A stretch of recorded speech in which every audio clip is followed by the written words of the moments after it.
ডিভিসির জলে বানভাসী বাংলা আমরা জানি। আর এই বানভাসী দুর্ভোগের দোসর হয়েছে বৃষ্টি। ঘূর্ণাবর্ত অক্ষরেখার জোড়া ফল, যার জেরে কিন্তু দফায় দফায় বৃষ্টি হচ্ছে। কলকাতাতে যেমন আমরা দেখছি দিনভর বৃষ্টি চলছে, জেলার দিকে যদি আমরা নজর দিই একই ছবি, অর্থাৎ বানভাসী দুর্ভোগের এবার দোসর বৃষ্টি। জলবন্দী এলাকায় আরো দুর্ভোগের আশঙ্কা রয়েছে। যে ছবি আপনারা দেখছেন, দফায় দফায় বৃষ্টি, জেলা থেকে শুরু করে কলকাতা বিভিন্ন জায়গায় বৃষ্টি চলছে। এবং এই বৃষ্টি আর কতদিন চলবে? প্রতিনিধি বিশ্বজিৎ এই মুহূর্তে আমাদের সঙ্গে রয়েছেন। সরাসরি বিশ্বজিতের থেকে একটু জানবো। বিশ্বজিৎ, যে ছবি আমরা দেখছি, একেতে বানভাসী পরিস্থিতি, দক্ষিণবঙ্গের বিস্তীর্ণ এলাকা আমরা জানি, তার উপর দুর্ভোগ হচ্ছে এই বৃষ্টি। কতদিন ধরে চলবে এই বৃষ্টি, কি জানা যাচ্ছে, কি পূর্বাভাস রয়েছে? একদমই প্রিয়াঙ্কা, শুধুমাত্র বাংলার বৃষ্টি নয়, বাংলার সঙ্গে ঝাড়খণ্ড এবং বিহারেও যে বৃষ্টি হবে, ভারী বৃষ্টি হবে, সেই বৃষ্টিও ভাবাচ্ছে বাংলার মানুষদের।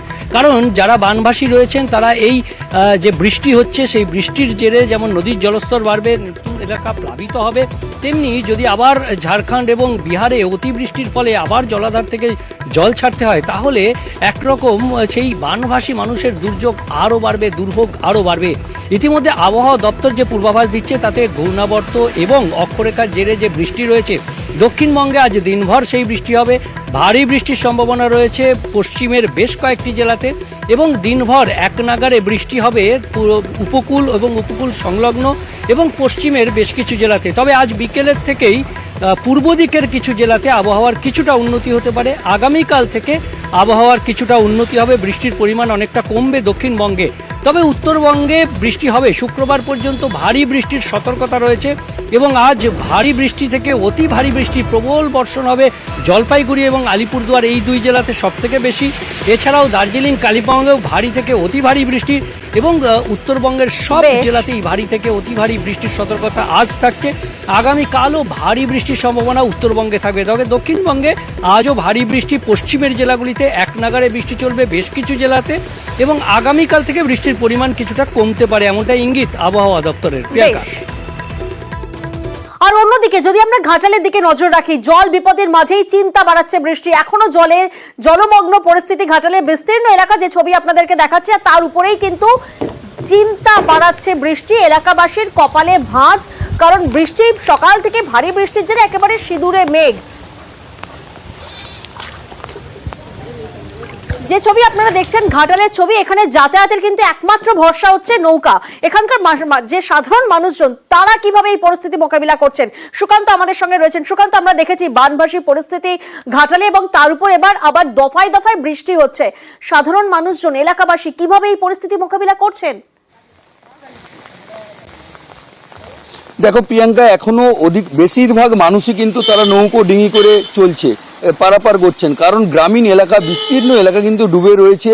এখনো মাঠ ঘাট কিন্তু ডুবে রয়েছে, বেশ কিছু জায়গায় এখনো পর্যন্ত প্রাথমিক স্কুলও ডুবে রয়েছে। তার মাঝে আবার এই যে বৃষ্টি, এখন সকাল থেকে আজকে দফায় দফায় বৃষ্টি হচ্ছে, কখনো অতি ভারী কখনো মাঝারি বৃষ্টি হচ্ছে। আর এই বৃষ্টির জেরেই কিন্তু দুশ্চিন্তা বাড়িয়েছে ঘাটাল বানভাসী এলাকার মানুষের। তাদের দাবি যে যদি বৃষ্টি আরও বেশি হয়, তার সাথে ডিভিসির ছাড়া জল, দুয়ে মিলে কিন্তু ঘাটালের কিছু কিছু এলাকার মানুষ বলছেন জল আবার নতুন করে বাড়তে শুরু করেছে। তাই এই বৃষ্টির জল যদি বেশি হয়, তাহলে কিন্তু আবারও নতুন করে প্লাবিত হবে ঘাটালের একাধিক এলাকা, যার ফলে কিন্তু চরম দুশ্চিন্তা বাড়িয়েছে ঘাটালের বানভাসী এলাকার মানুষের। প্রিয়াঙ্কা, একেবারেই এই যে বন্যা হয়েছিল কিছুটা কমেছিল, আবার পুনরায় এই যে দুর্যোগ হচ্ছে, এতে আবার আমরা বন্যায় ফাঁসবো। আমরা তো পুজো আজার মায়ের মুখটিও দেখতে পাবো না, আর যেতেও পারবো না, বাড়ির মধ্যেই থাকতে হবে। এইরকম ভাবেই চরম দুশ্চিন্তার মধ্যেই রয়েছি। জল পেরি পেরি এক কোমরে মানে ভিজেছে, এক কোমরের জল আমাদের দিকটা এখন জল মরেনি। বেশি তো হলে কষ্ট, ওই লোক ডোঙা যার আছে জ্বালা, না তাহলে না গেল আবার ডুবে যাবে, আবার সেই ছাতে উঠতে হবে। পুজো কি করে দেখবো যদি আবার ডুবে যায়? পুজো আর হবে? ঘাটালের ছবিটা আপনারা দেখলেন, আর এবার দেখুন তারকেশ্বরের ছবিটা। বিস্তীর্ণ চাষের জমি একেবারে জলের তলায়, কারণ ডিভিসির ছাড়া জলের মাঝেই নিম্নচাপের ভ্রুকুটি। জোড়া ফলার চাপে চিন্তার ভাঁজ কৃষকদের। প্লাবিত তারকেশ্বরের বিস্তীর্ণ চাষের জমি, এবং ইতিমধ্যেই কিন্তু জমা জলে ক্ষতিগ্রস্ত হয়েছেন কৃষকরা। প্রতিনিধি রানা এই মুহূর্তে আমাদের সঙ্গে রয়েছেন, সরাসরি রানার থেকে একবার জানার চেষ্টা করি। রানা, যে ছবি আমরা দেখেছি, একবার দেখেছি যে বানভাসী ডিভিসির জলে একেবারে বানভাসী পরিস্থিতি ছিল, এবং তারপর আবার এই দফায় দফায় বৃষ্টি। কৃষকদের তো কপালে চিন্তার ভাঁজ।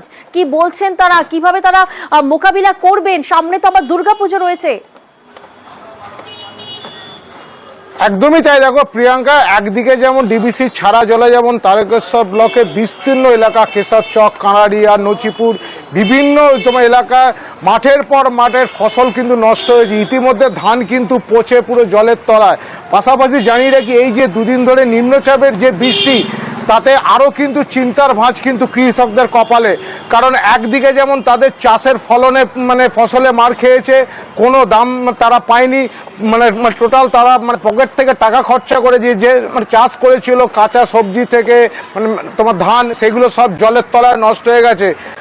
আবার নতুন করে এই যে তোমার নিম্নচাপের যে বৃষ্টি শুরু হচ্ছে, তুমি দেখতেই পাচ্ছ যে যেভাবে জল হু করে উঁচু মাঠ থেকে নিচু মাঠের দিকে তোমার এগিয়ে আসছে, ফলে একদিকে যেমন চাষ পিছিয়ে যাচ্ছে, তেমনি এই এলাকা কিন্তু একটা চটজলদি আলু তোমার চাষ করে কৃষকরা, যেটা হচ্ছে পোকরাজ ও S1।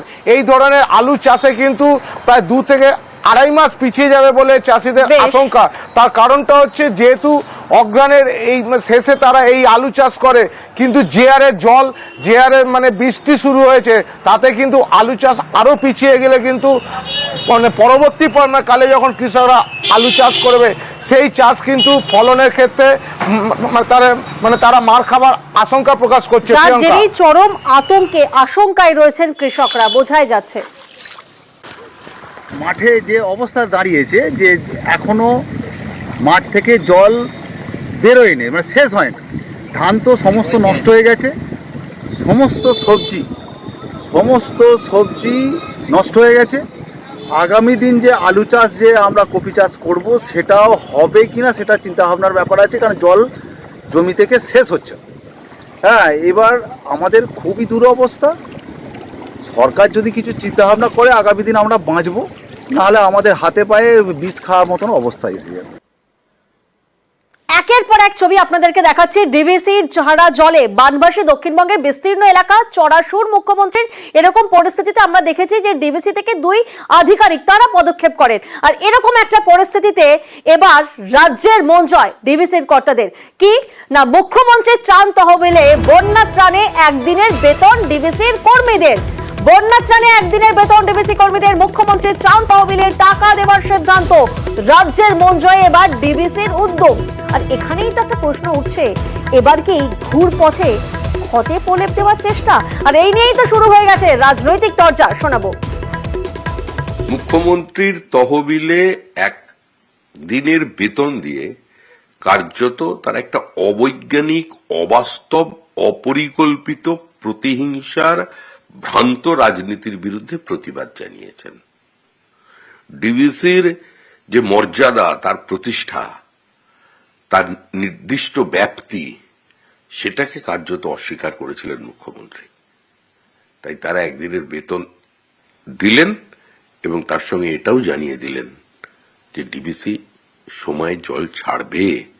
রাজ্য সরকারকে যেভাবে জানিয়ে জল ছেড়েছে, ভবিষ্যতে আবার তারা রাজ্য সরকারকে জানিয়েই জল ছাড়বে। ডিভিসির কর্মীরা তারা মানবিকতার জায়গা থেকে তারা মুখ্যমন্ত্রীর ত্রাণ তহবিলে 1 মাসের বেতন তারা ঘোষণা করেছেন, তারা দিতে চান। নিশ্চিতভাবে তাদের এই উদ্যোগকে সদর্থক হিসেবে দেখা উচিত। কিন্তু ডিভিসি কর্তৃপক্ষ দিল্লির অঙ্গুলি হেলনে দিল্লির ঠান্ডা ঘরে বসে ঠিক করে দেবেন, রাজ্যকে না জানিয়ে যত ক্যাপাসিটি জল ছাড়ার কথা তার দ্বিগুণের বেশি জল ছাড়বেন, তারপর রাজ্য বানভাসী হবে। এই জিনিস দিনের পর দিন চলতে পারে না। পশ্চিমবাংলার জন্য ডিভিসি ড্রেজিংটা অন্তত কেন্দ্রীয় সরকারের যেটা নিজস্ব দায়িত্ব এবং কর্তব্য, সেই দায়িত্বটুকু আগে পালন করুন। তারপর এখানকার যারা বিজেপির নেতারা আছেন তারা বড় বড় কথা বলতে আসেন। ঝাড়খণ্ডে বৃষ্টি, এবার ফারাক্কা ব্যারাজ জল ছাড়াই বিপত্তি। ফুঁসছে গঙ্গা। জলমগ্ন জঙ্গিপুর মহকুমার বিস্তীর্ণ এলাকায় চিন্তায় নদী আর ভাগীরথী পাড়ের বাসিন্দারাও। দেখুন।